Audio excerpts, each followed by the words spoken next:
qabyo ah oo dhisma ay ku socoto masjidkan oo la yiraahdo Masjidur Rahmaan waxa masjidkan uu soo socday muddo dhismadiisa sida aad arkaysaan ama lagu warbixiyay waxyaabaha u dhiman masjidka waxyaabaha dadku yaqaanay afka qalaad laba rafiina waxa la yiraahdo weeye oo shaqadii oo gabagaba waaye laakiin aad iyo aad u dhib badan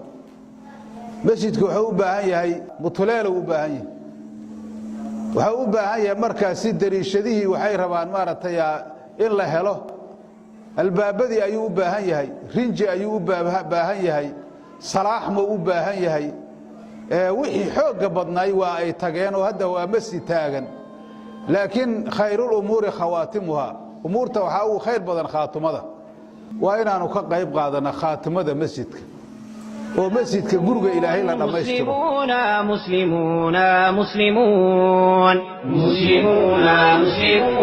مسلمون حيث كان الحق والعدل نكون نقتضي الموت ونأبى أن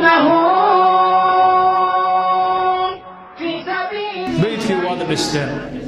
اسمه قيبتي وقلب كبضنيت واد قالتين إلهي أجل كذا الله يدين أقبله waxaanu idinkugu yeerayno oo isugu baaqayno waxa weeye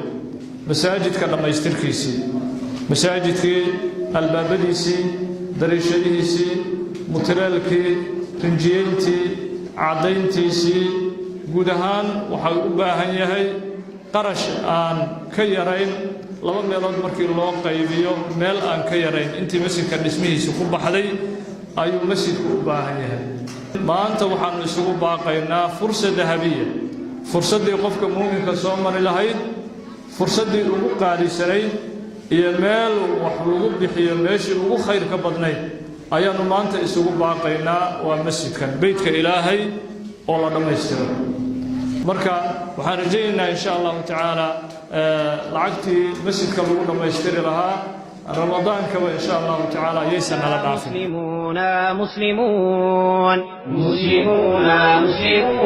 مسلمون حيث كان الحق والعدل نكون نقتضي الموت ونأبى أن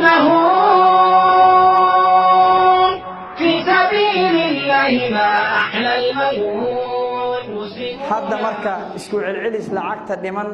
أضوى اللحدة يسدح كونه دولار لعقاريسه أي اسكون قنيسة وحلوس معهن إن شاء الله تعالى واحد ديمارك تهلقف ولا لها مسلمين بحيك روي هدي إلهي كسو قاضه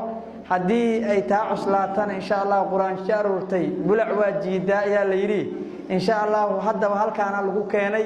حد انت أو مرة يبا هيركا كلا دون وصوم مري قف لبا قدرتي قف سدح قدرتي قف لباتن كون ديبتي انت أسبوع اللي سوق جراهم مساجدك وغير قادتي مساجد الله من آمن بالله واليوم الآخر وأقام الصلاة